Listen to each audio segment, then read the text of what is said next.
실제로 최근 구독자분께서 남겨주신 댓글입니다. 표현 자체가 상당히 직설적이시지만요. 사실은 그 말 안에 담긴 메시지 저는 어느 정도 공감을 하고 있습니다. 우리가 투자 시장에 너무 깊이 빠져가지고 일상, 업무, 가정까지도 무너질 정도시라면은 그거는 절대로 건강한 투자가 아니겠죠. 하지만 저는 이렇게도 말씀을 드리고 싶습니다. 기회의 시장이라고 불리는 지금 이 코인 시장에서 정말로 내가 부자가 되겠다는 돈 한번 벌어보겠다라는 이런 단 한 번이라도 남들보다 더 집중해보고 더 노력해보고 연구해보고 진심으로 몰입을 해보는 시간, 그 정도는 반드시 있어도 된다라고 생각을 합니다. 다만 이런 몰입들이 과몰입이 되어서는 안 되겠죠. 절대로요. 일상에 피해가 가시면 안 됩니다. 제가 말씀드리고 싶은 적당히 미쳐보자의 의미는요.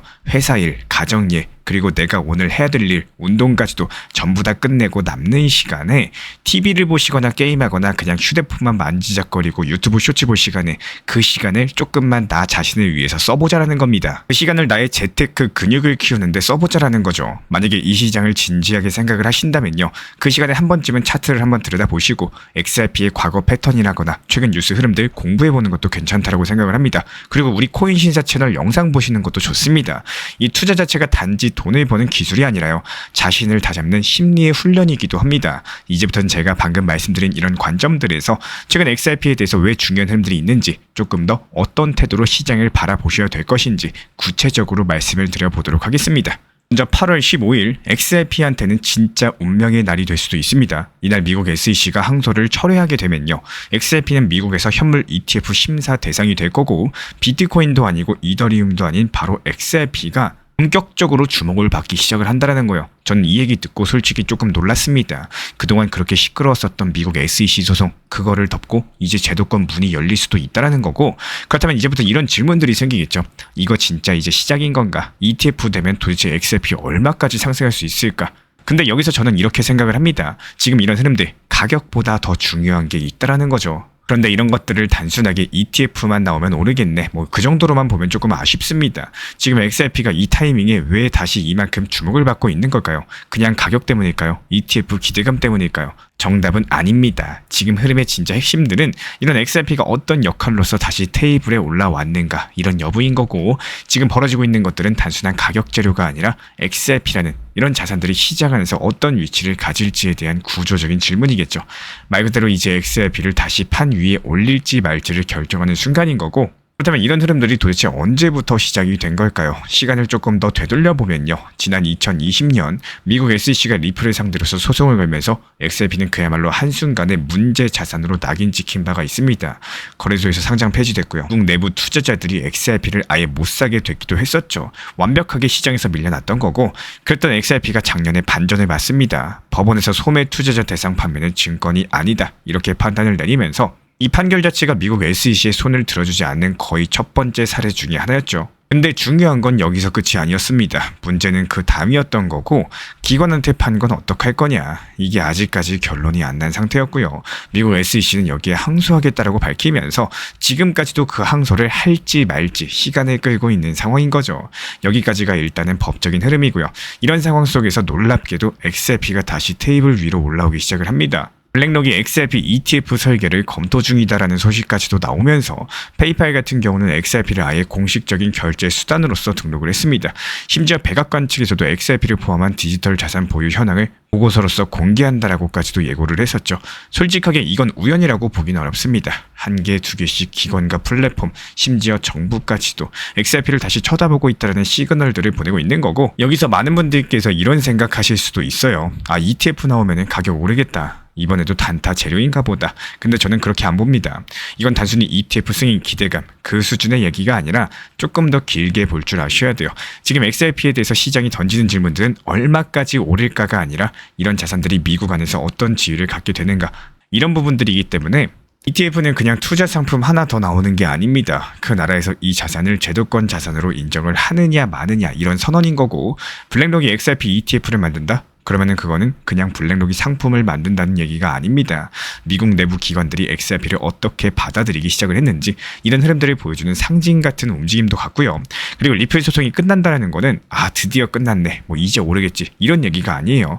소송 종료라는 건요, 이제 XRP가 불확실한 자산에서 법적 신분이 확립된 자산으로서 이렇게 넘어가고자 하는 문을 열어달라는 뜻입니다. 이런 것들이 진짜 시장에서 구조적으로 다시 평가받을 수 있는 조건이 생긴다는 얘기겠죠. 그리고 시장에서 요즘에 이런 말도 많이 들립니다. XRP ETF 나오면은 그냥 단기 펌핑 오는 거 아니냐, 오르면 팔고 끝이다. 분명히 이렇게 생각하실 수도 있겠지만 저는 이거에 대해서 조금 다르게 봅니다. 왜냐하면 이번 이슈 자체가 단기 이슈가 아니라 구조적인 조건을 바꾸는 장면이기 때문인데요. 한번 이렇게 가정을 해볼게요. 만약에 8월 15일 이후에 미국 SEC가 진짜 항소를 철회하고 XRP가 공식적으로 ETF 심사 대상이 된다면 어떨까요? 이런 것들이 단순하게 XRP ETF 승인 기대감이 생겼다, 그 정도로 끝날 얘기가 아닐 겁니다. 잠깐부터는 기관 자금이 공식적으로 들어올 수 있는 문이 열린다는 얘기인 거고, 그렇다면 그동안은 왜 못 들어왔는지 아시나요? 법적으로 애매했기 때문입니다. 증권인지 아닌지도 헷갈리면서 규제 리스크가 너무 크다 보니까 기관들도 그냥 눈치만 보고 있었던 거죠. 근데 이제는 그게 정리가 되는 거고, 정리가 되면 새로운 구조가 XRP 쪽으로 연결되기 시작을 한다는 거예요. 이런 것들이 진짜로 그냥 펌핑 한번 나오고 끝날 이슈가 아닌 거고요. 시장 판도가 움직일 수 있는 것들이 타이밍입니다. 미국의 이번 8월 15일 이게 XRP의 끝이냐? 전혀 그렇지가 않다는 거고, 이날은 진짜 제도권 자산으로 들어가는 첫 번째 관문이 열리는 날일 수가 있겠습니다.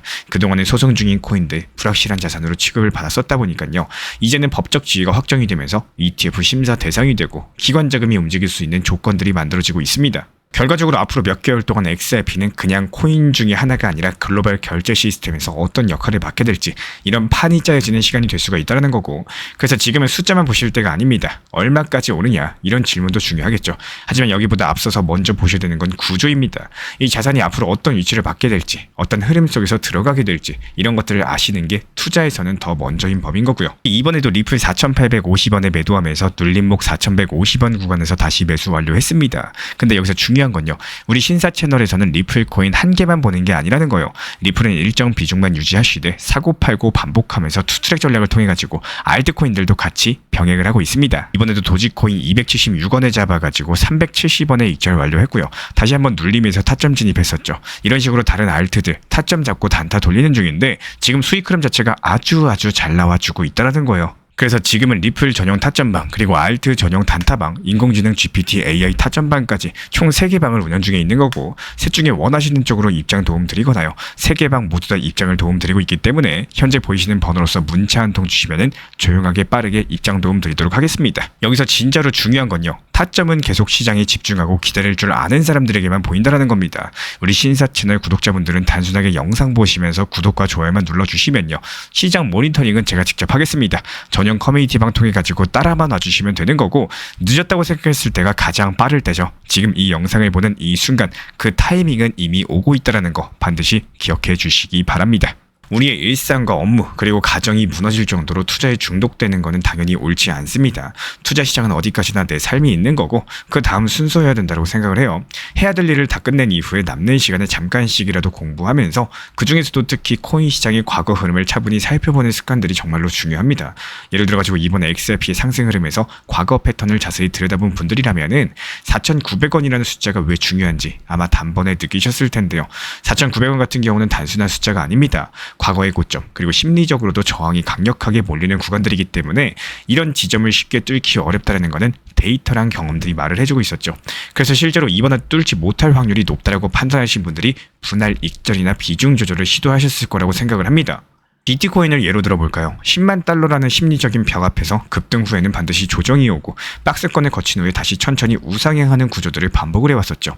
시장이라는 것들은 절대로 저항 없이 위로만 뚫고 가는 경우는 거의 없기 때문에 그거는 현실이 아니라 기대에 불과한 상상이기 때문입니다. 물론 차트나 지표들, 각 코인의 특성 같은 것들 공부해야 될 것들은 상당히 많이 있습니다. 하지만 제가 가장 먼저 말씀드리고 싶은 건요, 이 모든 것보다도 중요한 거는 바로 심리 컨트롤이라는 거고, 결국에 우리 구독자분들은 가격보다는 나의 투자 심리, 이 마음과 싸워야 되는 존재이기 때문입니다. 그리고 나서야 과거 흐름을 다시 되짚어보는 공부가 진짜 의미를 갖게 되는데요. 왜냐하면 그 안에 다음 기회를 준비할 수 있는 단서가 담겨 있기 때문입니다.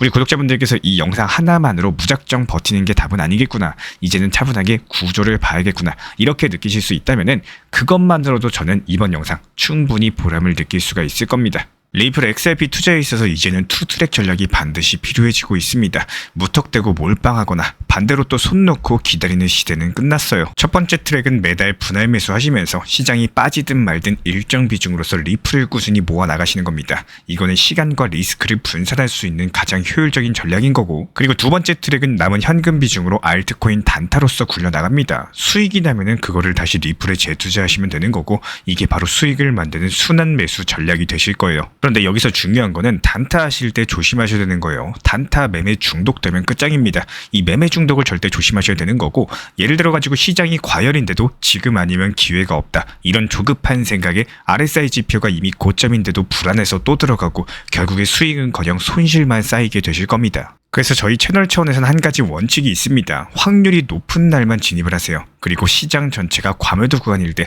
비트코인 기준 RSI가 바닥을 찍을 때, 그때 알트코인 중에서 최근 거래량이 급등한 종목이 과매도의 경우 MACD, 볼린저 밴드, 이동평균선과 일목균형표 참고해서 신중하게 매수 진입 타점 들어갑니다. 그리고 그 외에는 아예 매매를 쉬는 날도 반드시 있어야지 진짜 단타인 거고, 그렇다면 이걸 어떻게 구별할 수 있는지 궁금하실 거예요. 여기서 챗 GPT가 등장을 합니다. 저희는 챗 GPT를 단순한 도구로 쓰지 않습니다. GPT한테 오늘 확률 높은 진입 타이밍이냐 이렇게 물어볼 수 있게 맞춤 프롬프트를 사용을 하는데요. 그리고 그 결과에 저의 실전 매매 노하우 30%를 덧붙여가지고 GPT 시그널을 보완합니다. 어떻게 하는지 궁금하신 분들 GPT 검색력과 활용 전략을 이용해가지고 이 두 가지를 한 방에 알려드리고 있습니다. 현재 보이시는 번호로서 리플 단타라고 문자 남겨주세요. 지금 이 영상 보신 분들에게만 오픈합니다. 그냥 GPT 쓰는 법이 아니라 투자로 연결되는 GPT 사용법 지금 바로 알려드리도록 하겠습니다. 제가 안내해드리고 있는 코인 신사 채널 멤버십 전용방에 대해서 짧게 설명드려 보도록 하겠습니다. 리플, 암호화폐 시장에 대한 중요한 이슈, 그리고 브리핑이나 시장의 흐름에 대한 전문적인 분석 내용 설명과 함께 차트상의 기술적 분석, 온체인 지표와 투자 심리에 대한 내용들을 같이 안내 도움드리고 있고, 가장 중요한 투자 심리를 컨트롤하기 위해서 포트폴리오의 구성에 대한 노하우, 투자 심리 컨트롤에 대한 내용도 같이 안내드리고 있습니다. 코인 신사 스터디 멤버십 가입하신 분들께서는 아래 번호 혹은 신청 링크 통해서 남겨주시면 제가 연락드리고 있고, 안내 설명과 함께 신사 채널 리플 전용 멤버십 방에도 입장 안내 설명드리고 있습니다.